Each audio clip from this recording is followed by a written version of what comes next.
Press ক্লাবের গত কয়েক বছর কমিটি নেই।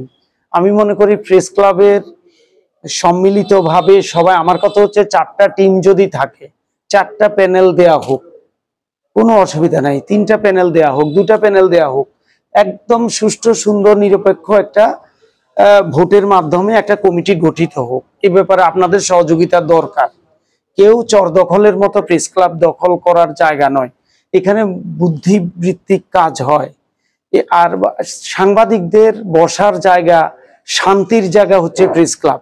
এই যে আমরা প্রেস ক্লাবে বসে কথা বলতে পারতাম, আজকে এখানে আমরা একটা রেস্টুরেন্টে বসছি কেন? এখন প্রেস ক্লাবে তো সবার জায়গা হয় না। আজকে যদি এটা মাল্টি স্টোরিড হয়, অনেকগুলো মিটিং রুম থাকে, একটা অডিটোরিয়াম থাকে, তাহলে অনেকেরই উপকৃত হবে, সবার কাজে আসবে। এবং আমাদের যেসব অবহেলিত সাংবাদিক আছে, যারা ফিনান্সিয়ালি একটু দুর্বল, যাদের আর্থিক সহায়তা দরকার, এখানে সাংবাদিক কল্যাণ ফান্ড দরকার, জেলা ভিত্তিকও একটা ফান্ড থাকা দরকার।